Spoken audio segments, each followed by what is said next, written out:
God. Hello, New York Comic Con. Come on, a little more. There we go. Hello! That's pretty good energy for almost the end of the day. Thanks for being here. I am Jordan Zachrin from SYFY WIRE, and I am here with a guy who's been on your TV for almost 2 decades, Adam Savage. How's it going? Very good. All right, so you've got a lot going on. Your show ended a few years ago. Now you've got another show. You've got websites. You walked around here in an astronaut in a spacesuit earlier. All this is true. Yes. All facts right up here. So, let's first talk about your cosplay for the day. You have the NASA gear on now, but you were in a full-on spacesuit. This is me cosplaying as a space geek. Okay. Which is the autobiographical cosplay. So the last 3 months I spent replicating one of the NASA shuttle suits, what's known as the pumpkin suit, or ACES, right, which stands for Advanced Crew Escape Suit. I actually made 2 of them. Really? That's ambitious. Well, it's only a little bit harder to make 2 of something than 1 of something. Fair. And you also get to fail on one of them and succeed on the other. So there's an A and a B. And I wore the A on the floor this morning, and I got found in like 2 minutes flat. To be fair, you're known for liking spacesuits. Yeah, I didn't realize that the secret was so universal. And I got found by a young woman dressed in a handmade replica of Elon Musk's SpaceX spacesuit that was really good, and she was looking for me. So it was like the perfect person to find me. I mean, you found like another space geek dressed up for it. Totally. What era was that spacesuit from? That era was from, I believe, STS-70, when it replaced the launch and escape suit, which looks almost identical, all the way to the end. So for most of the shuttle's history, the astronauts were wearing these orange suits, which this is all based on the morbid goal of making them easy to find, should that be necessary. Yeah, did they tell the astronauts that, or? Oh, of course. NASA is the world's most advanced ritualized failure analysis organization. I saw First Man, which looks really great. A lot of science in there. I have not seen it. My friend Ryan Nagata built a lot of the close-up Snoopy hats and some of the pieces for that film. Yeah, I can't wait to see it. It's really good, and really good for a science geek. There's a lot of numbers. I don't get numbers. I'm a writer, but looks really good. It was really good. Anyways. He said the production was very much devoted to high levels of fidelity to everything. It was great. And so you finished the suits. What do you? I'm sure you're working on making a million things at once. What are you working on right now? Well, I got another suit on the burner. I've started back in on finishing up a Martian suit that Sony lent me, one of the hero Martian suits, about 3 years ago. From the movie with Matt Damon? From the movie, okay, from the Matt Damon film. And so Frank Ippolito and I spent some time measuring it, and we've only 3 years later just gotten around to jumping back into that.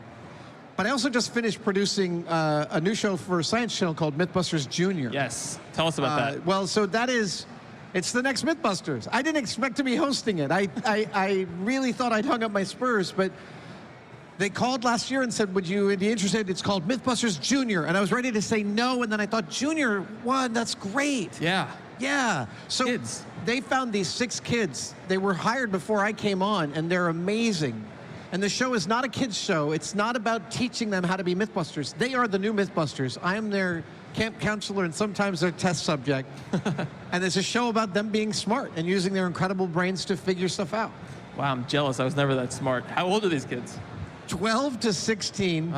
And the 12-year-old's a sophomore in college. Wow. He's got more college than I do. Jeez. I mean, wow, that is impressive. Yeah. That is almost unnerving. He's that smart. And it turns out that while you have to be a certain age in different states to get a learner's permit to get behind the wheel of a car, on a closed course with a certified driving instructor, a 12-year-old is totally allowed to get behind the wheel. So I taught young Cannon how to drive on a slalom on the Alameda runway. What kind of myths are they busting? Obviously that children can't drive cars. That's one myth that was busted, but what else? No, we put him behind the wheel. He got to drive a car. We have 2 brand new duct tape myths. I thought we were all done with duct tape, but we found 2 amazing ones. We scaled up bug traps to see if we could capture humans. How'd that work? Really gross. There's no restrictions, except I think we were, shying away from the grislier myths because you didn't want children explaining super disgusting ways people died. I saw a video recently where you went underwater in a car upside down. and that made obviously you tweeted it, so you're okay. But I was really tense while watching it anyways. That's the single scariest moment that ever happened to me on any episode in 14 years. And my mother, who was at my panel today like 2 hours ago, my mother is still not allowed to watch that episode. So tell me about what it's like being under that water. I mean, obviously the people are filming you, you're safe, but still, you gotta be panicking. Almost. I got as close as I get to panicking. There's something that I have learned is that I can override my impulse to panic with logic. And so we dragged this car off of a barge, upside down. We slowly let it sink, which takes about a minute while I narrated to the various cameras inside the car. And then the myth is that sinking in a car upright is one thing, but sinking it upside down, you lose all your bearings and you can't figure out where you are in the car. So as I do this and I'm narrating what's happening to the cameras, the car lurches. And this has happened to me a few times. When you're in a big thing that's moving in ways that it shouldn't, your body knows that this is wrong, and your body's like, get out of here. So that doesn't feel great. Once the car's settled, though, and it's time for me to get out, once the car's settled and starts to fill with water, it's time for me to hyperventilate on purpose, to oxygenate my blood, and then hold my breath, and then wait for it to settle before I try the doors. So I hold my breath, the car settles, I open my eyes, and they burn like I've squeezed salsa or lemon juice into them. Yikes. Here's the thing. We bought this car used from a lot. It didn't run. We cleaned it out of all of its fluids, and we vacuumed out like 1,000 cigarette butts out of the upholstery of this car. Beautiful. Whoever owned this car was committed to cancer. But what we didn't get out of the upholstery was all the tar and nicotine. And so when the car filled with water, that water was milky and burned my eyes like hot sauce. Yikes. So then I closed my eyes thinking, wow, this is really terrible. Yeah. And I realized I couldn't open them again. And I also realized that I didn't remember where I was in the car. Like I had been genuinely thrown. Jeez. So now it's time to get some air. And I had a pony bottle on my shoulder that was like 30 seconds of air. So I take a couple of breaths. And now it's time to reach out for my safety diver, Don, who's right over there. And I reach my hand through this milky haze, and he slaps the octopus regulator in my hand. And so I reach to grab it, and now I want a nice big breath of air. So I take a breath, but I'm holding the regulator upside down. And if you're a scuba diver, you know that means you get a lot of water with that breath. So I inhaled a bunch of water. And waterboarding is torture, no matter what NPR wanted to tell you way back when. And I inhaled this bunch of water. I'm underwater. I cannot open my eyes, and my whole body tensed. And I remembered that calm people live and tense people die. Sure. So I literally forced my body to relax my muscle groups from the top to the bottom, and then thought, what is your training? The training is, if the regulator's in upside down, you pull it out, which you really don't want to do. No. You pull it out, you turn it around, put it back in, purge it, and take a breath. And so I did the training, and it worked. I'd be dead. I would have. That's as close as I've ever come to panicking, and I am now very clear that I am not an adrenaline junkie. Sure. My brother went skydiving recently, and I was just baffled. He didn't tell my mom about it until afterwards. He showed her the Instagram video. She was not pleased. Yeah, skydiving was also intense. It dumps all of your adrenaline at once into your system. I was high as a kite. I mean, obviously those are very intense experiences. Has anything else gotten you to that point of just sheer adrenaline of all the myths you've busted? Skydiving was certainly one of them. Trying to hold on to the hood of a car, but really, that specific moment in the car, that myth spooked Jamie and I from the very inception all the way through to the end. And it worked because of, this is the problem. We tried to make every myth safe enough that almost anyone could do it if we put them in that situation.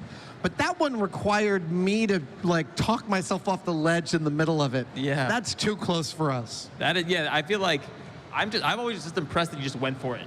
I mean, were there myths that you decided not to do? Oh, yeah. Okay, like what? Well, so there's a myth about a tank full of liquid oxygen that crashes on the freeway and spills onto the roadbed, and the liquid oxygen in combination with the petroleum product that makes the asphalt causes the whole road to blow up.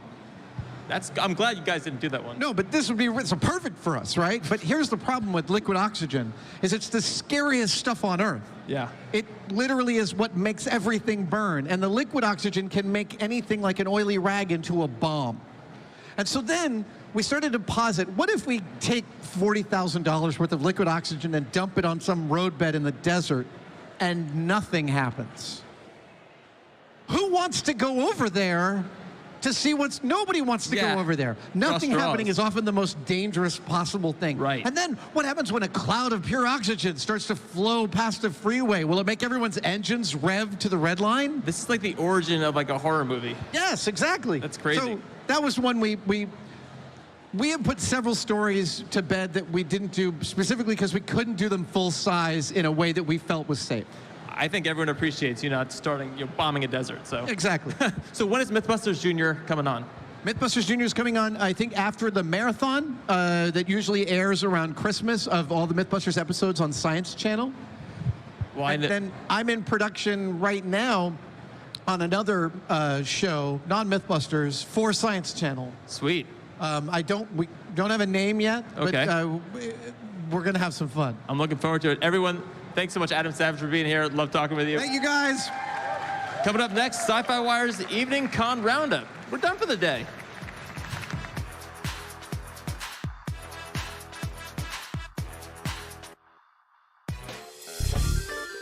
Hi, I'm Jackie Jennings with Sci-Fi Wire. If you can't get enough of New York Comic Con, go ahead and subscribe to our YouTube channel for news, interviews, cosplay, and so much more. What are you waiting for?